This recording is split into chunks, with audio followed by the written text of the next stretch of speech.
Nak cari rim tetapi tak ada saiz?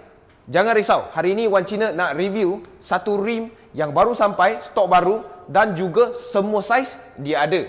Okey? So jom kita tengok. Okey guys, kiri kanan Wan Cina ini ada dua set rim, satu TE37, lagi satu K2 Racing Wheel. Okey? Ini adalah stok baru yang sampai yang tadi Wan Cina cerita, tetapi kita cerita sikit dulu baru pasal TE37. Okey? Okey guys, TE37 sebenarnya Wan Cina tak payah cerita banyak sebab korang memang dah tahu TE37 rupa dia macam mana, bentuk dia macam mana. Okey? Tapi yang Wan Cina nak cerita ialah saiz dia. Okey? TE37 adalah satu rim dari saiz kecil sampai besar semua dia ada. Okey? 15, 16, 17, 18, 19, 20 semua dia ada. Tetapi hari ini Wan Cina nak tunjuk korang satu design Euro style. Itu Japan style. Ini Euro style baru sampai dari K2 Racing Wheels. Floor form ada, biasa ada. Okey?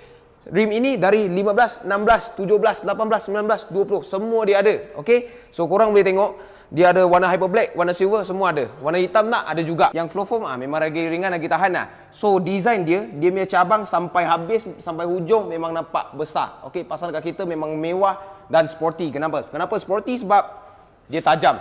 Dia nampak macam Vostiner sikit, nampak garang lagi. So untuk satu jenama yang tak cukup kuat, dia orang tak dapat nak menghasilkan rim dari kecil sampai besar. Okey? Korang boleh nampak. Satu contoh ialah race Jepun. Race Jepun sebab dia cukup kuat. Jenama dia memang kau-kau. Okey?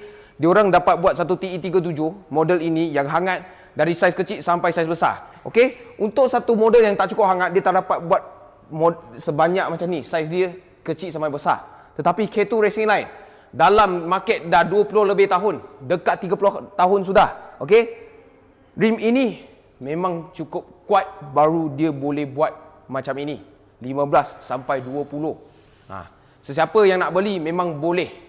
Tak macam beberapa rim, dia nak jual kepada 15 dia tak ada. Tapi dia jual 18 saja. Ada yang 15 ada, 18 tak ada. Dia macam tu. So itu saja untuk video kali ini. Kita nak cerita pasal rim yang cukup kuat dan cukup hangat sekarang. Korang bolehlah beli rim ini dengan Wan Cina. Okey? Kalau suka video kali ini, tolong like, share dan komen dekat bawah apa yang korang nak tengok seterusnya. Macam biasa, cari rim, cari Wan Cina. Thank you guys.